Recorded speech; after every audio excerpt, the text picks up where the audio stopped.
সাধারণ নেতা কর্মীদের শাপলা চত্বর সহ সারা দেশে হত্যা করেছে, সেই হত্যার বিচার করতে হবে। সংগ্রামী বন্ধুগণ, পিলখানায় বিডিআরের যে 57 জন অফিসারকে হত্যা করা হয়েছে, সেই হত্যার বিচার শেখ হাসিনা ও তার দোসরদের করতে হবে। বিগত 15 জুলাই থেকে 5 আগস্ট পর্যন্ত আমাদের ছাত্র জনতার উপরে যে নির্বিচারে গুলি করেছে আওয়ামী ফ্যাসিবাদী প্রশাসন, সেই গুলিতে এদেশে হাজারের উপরে নেতা, এদেশের মানুষ মারা গিয়েছে। এই হত্যার বিচার চাই আমরা, বিচার চাই শেখ হাসিনা সহ তার সমস্ত দোসরদের, যারা নিরীহ মানুষদের উপরে গুলি করে হত্যা করেছে।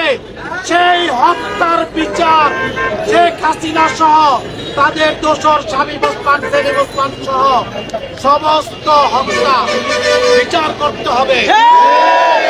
এবং এই 15 বছরে বিএনপির সমস্ত নেতা কর্মী, ইলিয়াস আলী থেকে শুরু করে চৌধুরী আলম থেকে শুরু করে সমস্ত দলীয় নেতা কর্মীদের খুন করা হয়েছে, সেই খুনের বিচার করতে হবে।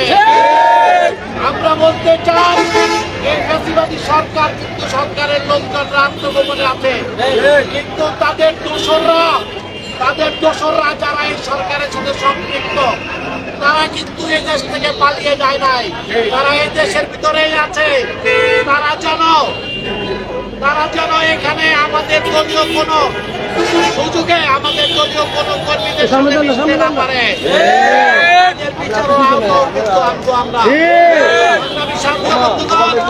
আরেকটি কথা বলতে চাই, আমাদের দলকে বদনাম করার জন্য উঠে পড়ে লেগেছে, তাই যুব দলের নেতা কর্মীদের সজাগ থাকতে হবে এবং এই হাসিনার ফাঁসি না হওয়া পর্যন্ত বাংলাদেশ জাতীয়তাবাদী যুব দলের রাজপথে থাকবে।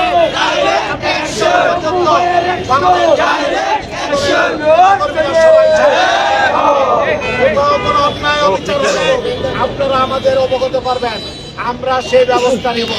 সবাইকে ধন্যবাদ জানিয়ে এই বৃষ্টি বিঘ্নিত সমাবেশে আপনারা কষ্ট করে উপস্থিত হয়েছেন, সবাইকে ধন্যবাদ জানিয়ে